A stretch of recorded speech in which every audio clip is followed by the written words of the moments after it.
So this video is on king roots and the pendulum, which are sort of two small sections of Dvoretsky that I've combined together. They're not massively disassociated with each other. And a lot of the stuff when we're talking about king roots has kind of been covered anyway. So this, for example, is a 1928 study by Grigoriev that isn't in the king roots section. It's in the pawn races section. And there's actually a game that took place where there's a mirror image of this position that happened, and the way that game progressed is in the mirror image is that it was black that played f5, but in this case white played f4, king b5, and it was just a draw. They just agreed to draw straight away because the king has got into is going to get into the square of that f pawn, and these concepts, by the way, are not disassociated with shouldering. None of these king and pawn endgame concepts can be viewed in a vacuum.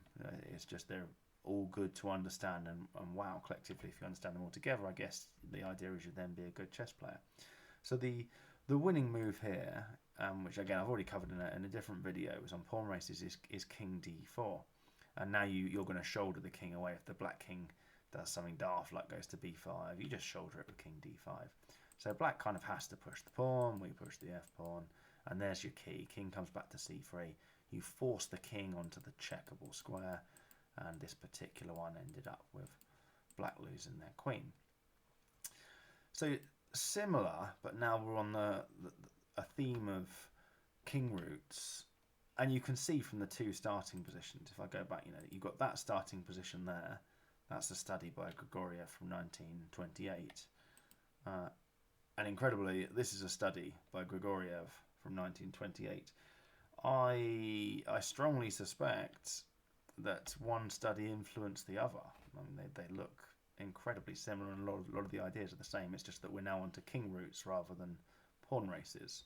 But that pawn race you just saw was about king roots, wasn't it? It was king moves up, shoulders the black king, comes back, and then crucially played to c3 to force the king to a checkable square. So you've got the same sort of thing going on here. Have a go at it. White to play. Pause the video and see if you can come up with the win. It's actually reasonably straightforward, I think, this one, in the sense that you can see if you just go for the race, you're getting checked on b3, and in fact you've got to be careful not to lose that. I'm thinking about it, but I don't think so. I think it's just a draw still, but you can see that's going to be the case. You've got to do something clever with your king to try and win at least one extra tempo, or get the black king to a place where you can win their queen at the end of it, like we saw in that previous position. But once you realise you've got to try and do something with your king, you think, well, what about that move? Like, for example, what about that move? And the reason it's kind of quite easy to calculate is that black's now only got one response. You're going to step into b4 if they don't do something about it. So they've got to play king a3, and then you do the same again, and black again has only one response. So because it's quite forcing, we can think quite a few moves ahead. And here's the key. You're still getting checked on the b file, but you were going to get checked once already. So far we haven't gained any 10p, but we haven't lost any either. And we're still getting checked, but it's that when we get checked, we've got something we can do. So we play g4, there's the check that happens, and then here's the sort of the finesse to it in the king root idea, is that we come to d3. And you think, well, that hasn't gained you anything. I'm just going to play. Black has to play king a3, otherwise your king was just getting to b1. Push the g pawn. Black pushes the b pawn. Push the g pawn again. Push the b pawn. Push the g pawn. Push the b pawn. And then here's the final twist, I suppose. Well, not really a twist. This is the final finesse, and it's over. We don't need to see much more there. White has to play king a2, and g8 queen arrives with check. So that's that position. So same sort of idea. Try this one. White to play. Pause the video. Yeah, can you work out how white can win this? So, like all good studies, this one sort of has a twist to it. I found with so many studies that I've had to go at, I think I've solved it, and then all of a sudden there's something at the end, a subtlety that I hadn't picked up on, and I think that's going on here. Like you start off with, we presented the Grigoriev study from 1928. This is actually a study from 1985, and you think, well, that's just a copy of something sort of 57 years on or whatever it is. You just move your king up. That kind of forces black to do something. Like once you're blocking the c pawn, this is, you think it's going to be. I suppose you've always got h5 to think about. We need to think about that a little bit, but black's going to play this king b3. It's the same as the Grigoriev study. You think, well, what's so good about this? And then you play g4, c5, and then here's the king route, king back to e3. Just don't let yourself get checked again. But crucially, we're ready to step to the d2 square. But black's best try here is to just push the c pawn, and if we think we're being clever and sort of come behind the c pawn here, then black's king's going to be in time. You can play c3 check, king c2, king c4, and then if we push the g pawn, then black can just take it. H pawn will be queened at the same time as the g pawn, and if we take back, black's in the square. Okay, so we can't play king d2. Okay, so it is, black's played c4, we push the g pawn, and here's the extra twist, that when black takes that, the only winning move is h5. Okay, because the key is that when this pawn reaches c2, we can play king d2 to force this king to basically support it, but the h pawn is going to queen with check. If you just sort of complacently take this, black will play c3, and you think, well, it's the same problem. They're going to, we're gonna queen with check here once that king gets to b3.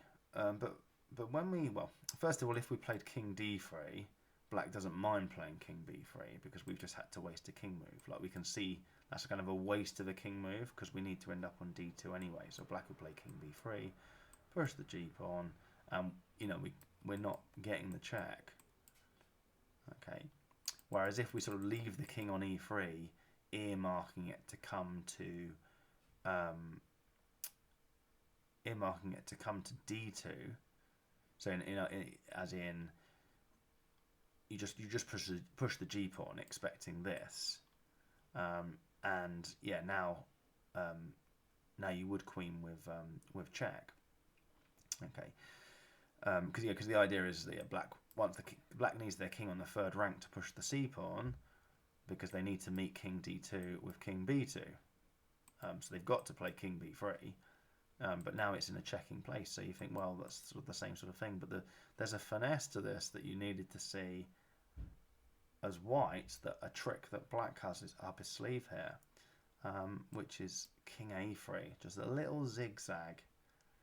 And now if you push the g pawn, we're going to queen at the same time. If you play this king move, this king comes in here, and it's not being checked. So black's just avoiding the b3 square, but achieving the same objective.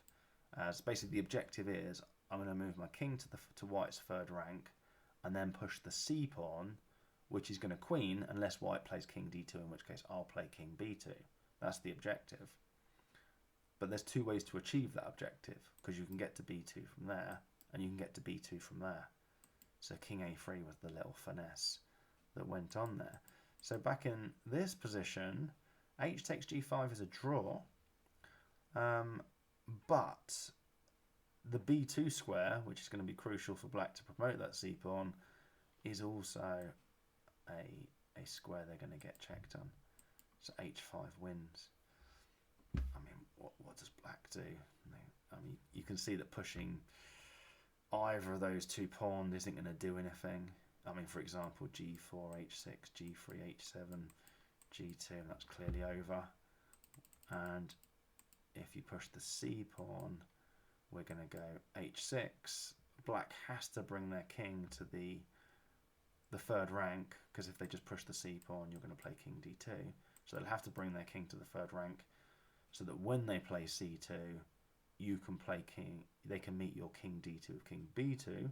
Same idea. So let's just do that. H7, c2, king d2, and you can see, check, it's done. So I really like that. It starts off with the same idea. You know, force this king up the b file, and then come back via e3. Just a little zigzag, and you're just forcing black to come back onto a checkable square.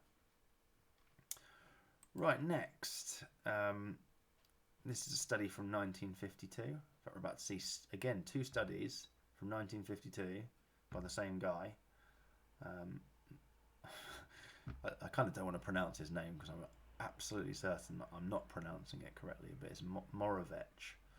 I mean, it's in I suppose in English phonetics it's spelt Moravec. So apologies to all the people who speak the language of wherever he was from. But yeah, I mean, we're about to see two studies by the same guy. 1952. It's fairly obvious that it's the same guy that set them. So white to play. You can see that white's in a bit of a pickle here. You know, what are you going to do?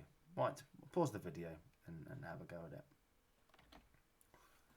And again, you know, none of these chess concepts in king and pawn endings happen in a vacuum. I've already done a whole video based on, I mean, all my videos that I'm doing mirroring the stuff I'm learning in Dvoretsky. There's one on dual-purpose king moves, the Reti idea, and you could easily say this was the same sort of idea, sort of king moves, king roots, dual-purpose king moves. It's all the same stuff, isn't it? So we can't get in the square of this pawn, basically. So if you just concentrated your efforts on trying to stop black's a pawn, you've had it. You've completely had it.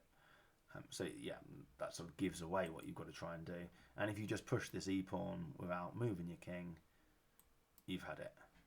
If you let black compartmentalize, they've earmarked the king to stop the pawn, and this pawn is promoting. This king can't stop it. It can't get in the square.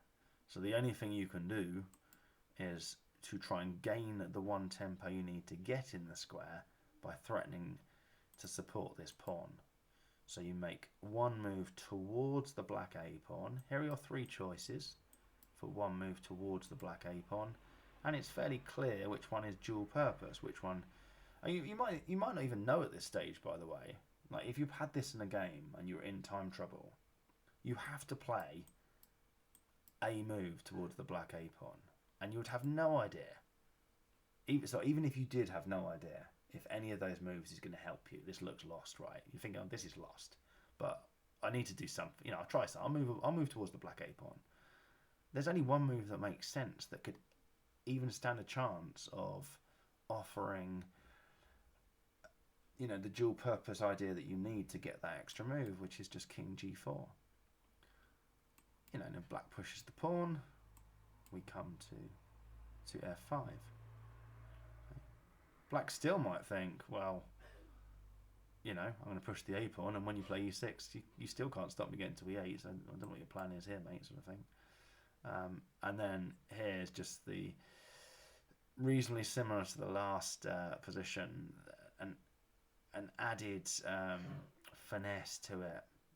And every time I hit one of these added finesses of like not putting your king on a checkable square, all right, it's a study and it's been deliberately contrived to have that sort of sneaky extra twist. But if these studies and all this work that I'm doing on my endgames and helping other people in the chess club to do work on their endgames, if there is a transferable skills argument, hopefully it's sort of just programming our brains a little bit to have those sorts of things on our radar. Like, who would just grab their king and move it by hand to f6? Okay, well, careful. That's where you're getting checked. So the finesse here is king g6. And yeah, I mean, what can black do? I mean, if they move their king to the d file, you go king f7, and you're getting the check that you need to promote. If they push the a pawn, you push the e pawn, and we're at the finish of the Reti idea, aren't we? They push their a pawn, you push your e pawn. It's a draw. So yeah, really good dual purpose king move, but I did like the that. How about that king g6, little zigzag, thinking about king roots. Now, ultimately, you're there. You're thinking, right, well, if I just push my e pawn, he's going to get to e8. So on my next move, I need to threaten to play king f7. So on my next move, I need to get to the 6th rank, because then I'm going to play e6. And if he brings his king in to stop it, then I go king f7. So in in 1 move's time, I need the chance to play king f7. What are your choices? Block your own pawn, duh. Put yourself on a checkable square. I mean, when you put it in those terms, it's so obvious, it's so easy. But, you know, I think I would just play, if I was playing a blitz game, I'd just do that, just wouldn't think about it. Or hopefully now I'm learning something and I do think about it. Anyway, king g6, brilliant. You can see this is the same guy. Very, very similar idea going on here. Pause the video, white to play, and see if you can get a draw out of this, because again it looks like white's in trouble. So you're, again, like all good studies, you might have sort of an initial reaction that it's fairly trivial, and then you realise there's more to it, and then sort of get to a point where you're like, oh yeah, I've solved it now. And then there's always a twist. I guess that's what these study composers try and do. There's just another twist and another twist. And I think it's like crossword compiler, isn't it, versus crossword solver. There's always that. Can I outwit them, where they think they've done it and they haven't? So that kind of idea. And I think that seems to happen quite a lot. Yeah, so king f7 is the obvious first move, and you just think, well, what's the problem?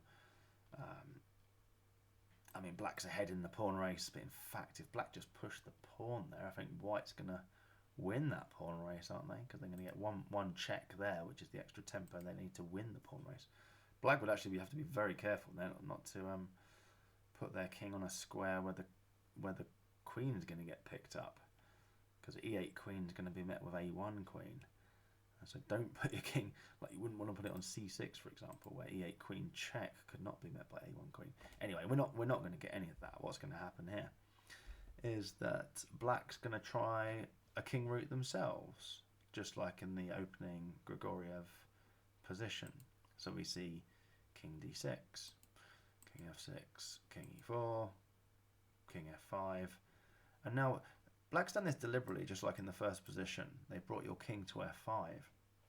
And the idea is that, okay, now let's get on with the pawn race. Black's leading the pawn race. White then plays e4. Now white's winning the pawn race because that's a check.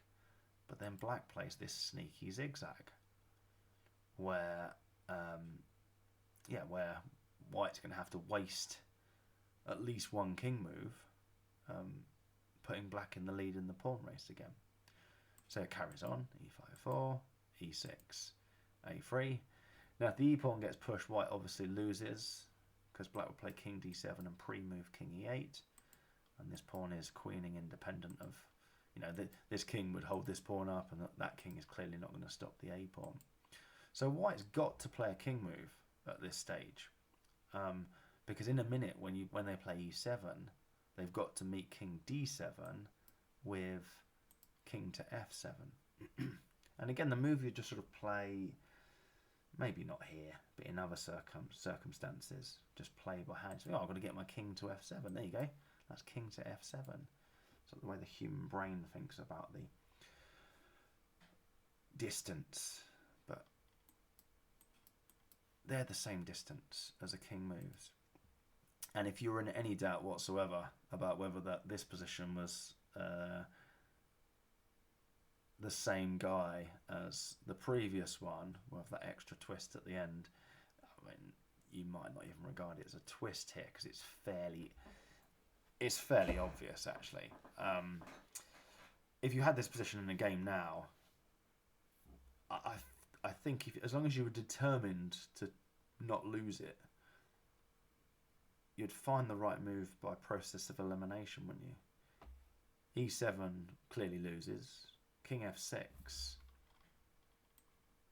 clearly loses because Queen A1 arrives with check. I have to get my king to F7. Right. King G6.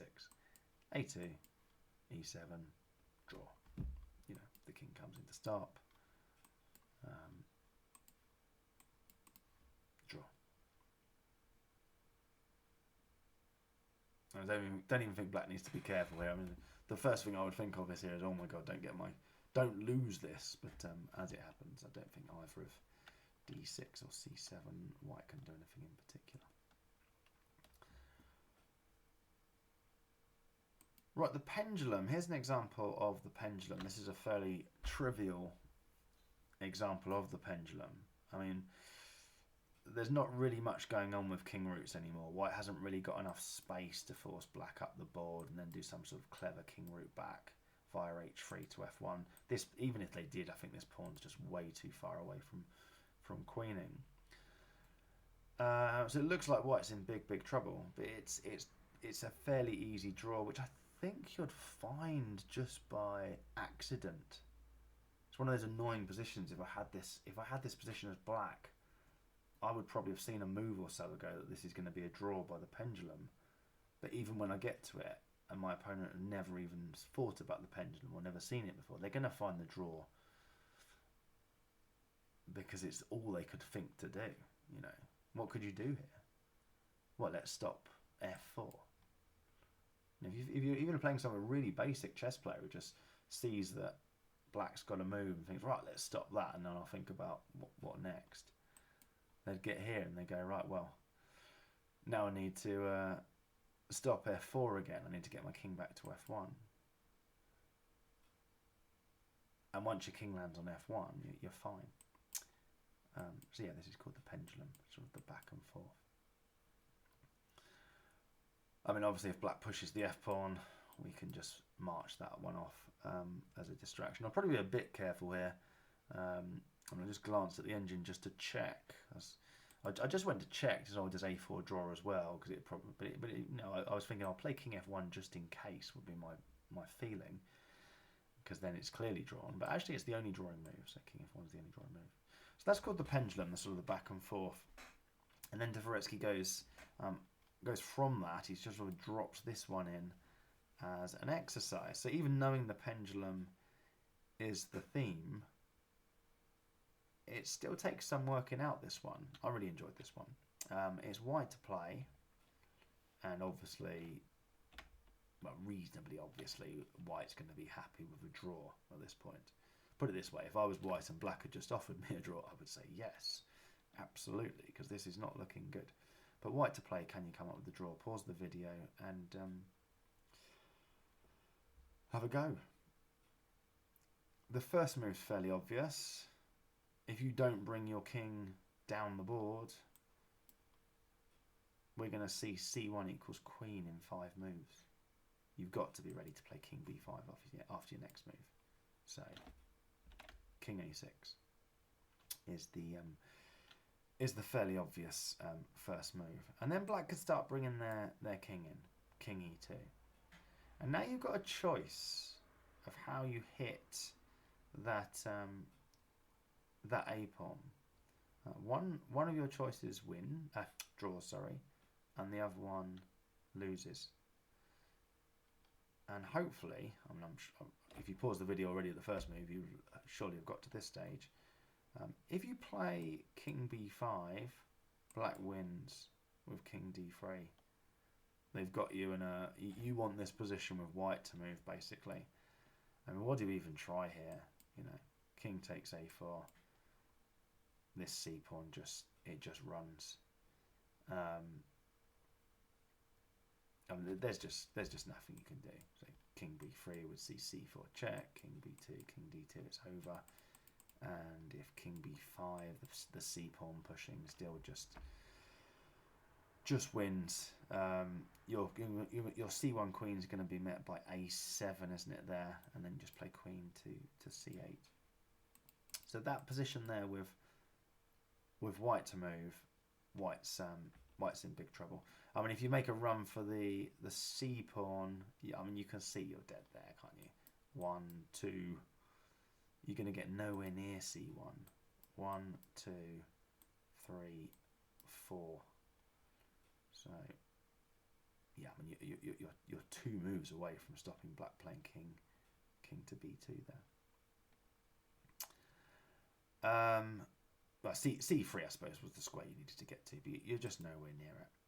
So what you needed to do in this position is play king to a5. That was the key to that one. Black can try. Well, first of all, king d3. We play king b5. If black plays c5, then we can just take it. And we're going to be okay to any move this way.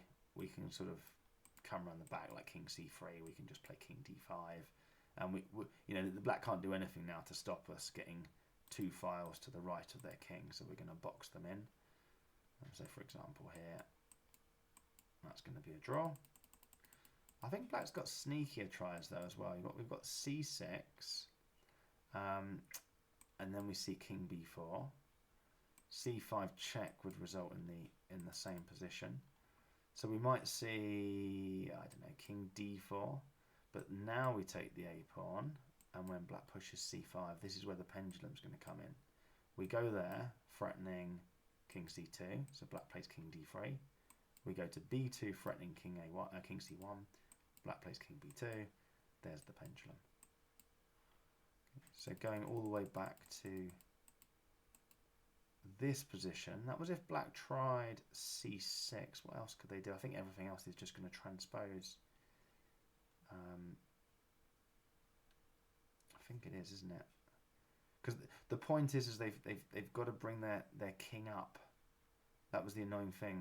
They didn't want to bring their king up in this particular position where you went king b5. Black could leave their king on d3, so you could never really get the pendulum set up. Whereas if it's black to move in this position, we've already seen the sneaky try there. c5, you just take it.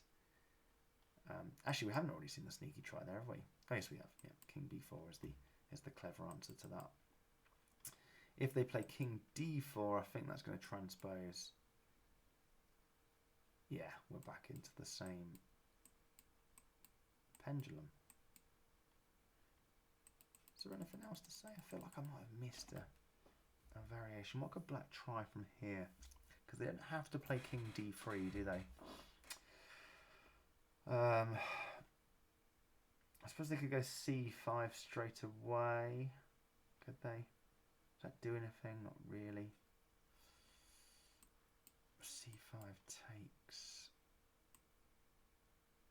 So oh no, not takes. That is a sneaky try. Sorry, I've just fallen for it.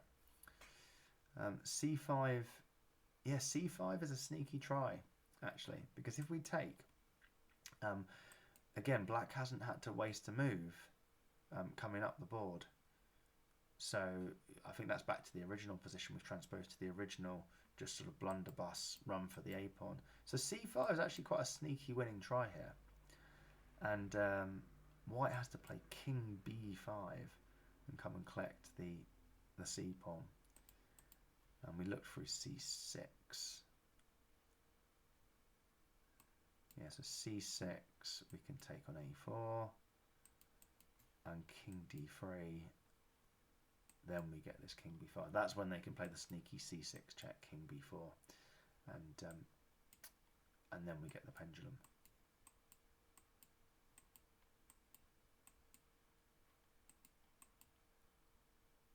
Anyway, active king roots and the pendulum.